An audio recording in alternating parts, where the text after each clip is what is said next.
We got Antoine chiming in. Antoine, appreciate you being here. I know it's rough for Nebraska fans, but at least your quarterback is nice. But now you got to do something about that defense. I pretty much know, Christian, who Casey Thompson is. And even though he was lighting up the defense like he was Peyton Manning in the first half, he was playing over his head. And then, unfortunately for Nebraska, bad timing, not playing up to his capabilities. He's a good quarterback. He's a top 20 or 25 quarterback in college football. He's not elite. You've mentioned it. He's not an elite playmaker with his legs by any stretch. He's not by any stretch is he a statue in the pocket. He's got mobility, but he doesn't threaten the defense that way.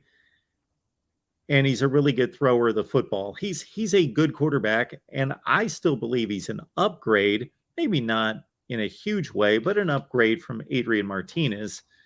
But yeah, the defense was awful, Antoine. You're right. They were awful, and they got off to a good start. First couple drives, they were stuffing the run, and Helinski was completing passes, but they were wrapping the tackles up for 3 and 4 yard gains. And I thought, well, here's Northwestern going to have difficulty moving the ball like they did all of last year.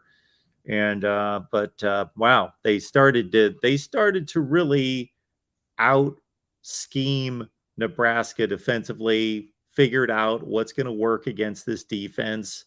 And to everyone's comments in the chat, the defensive line for Nebraska, man, for a defensive front that signed a Big 12 second team all Big 12 conference guy in O'Shawn Mathis and Garrett Nelson, who was Nebraska's best defensive guy, especially on the edge last season, who was supposed to take another, leap toward being like an all Big 10 kind of player.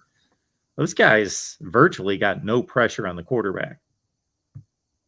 No, 100%. I mean, their defensive line, which, by the way, going into this, I really thought, that was going to be the strength of what Nebraska was going to do. I thought, okay, they're probably not going to be that bad in the run department. They're going to be able to get after the quarterback. And, if the game comes down to Northwestern having to throw the ball to win, I would put my mortgage on Nebraska.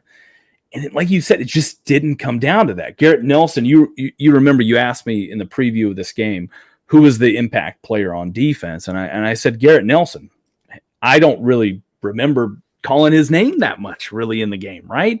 He didn't get out there. Mathis didn't really have, he had a couple plays here and there. And I think it was actually in the run game of all things. It wasn't even a pass play that Mathis really got involved in. The interior of the line, was kind of bouncing around a little bit. And my father-in-law, he was asking me, he was like, they're just getting drug off the ball, in the second half. And I thought that was more scheme. But the problem with it is, and this goes both ways, right? The problem with it was for Nebraska, you start going, 5-2, you start jumping into that, which I think they did towards the end of the game. They went from a sort of a 4-man front of 4-3, if you will, to a 5-2, which is what they started doing.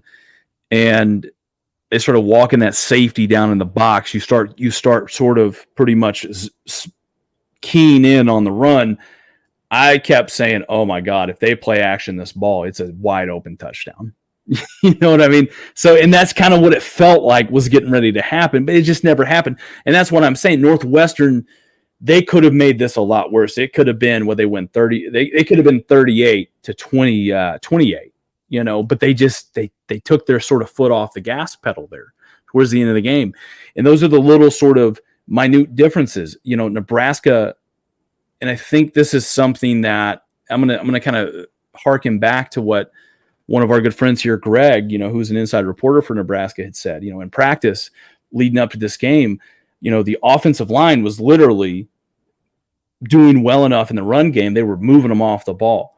And that was my first key where I said, Nebraska is probably not going to be a great run defense this year. They're going to probably be better in pass coverage than they are at stopping the run. And that sort of seemed what like Northwestern wanted to do to them. They just wanted to run the ball, control the clock, and sort of sort of play small ball, if you will, right? Like if we were talking about baseball, they didn't want to go for the home run. They just wanted to kind of keep everything within them. And Nebraska just felt very tense. It just felt, it just was a weird sort of dynamic between both of them. But yeah, the D line certainly didn't step up the way we thought they were going to step up.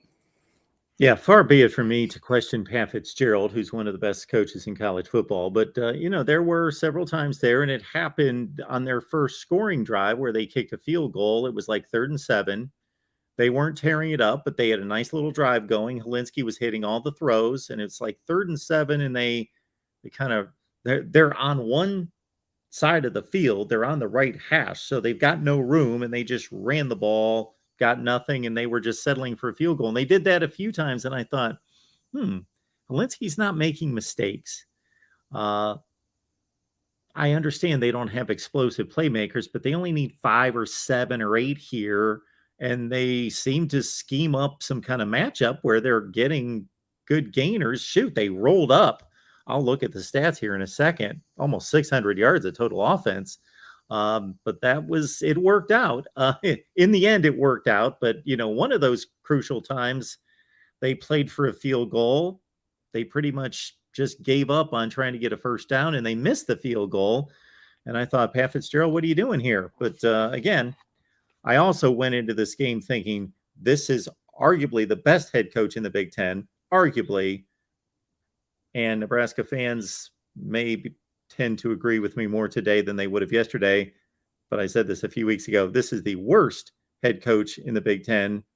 And so that has to count for something.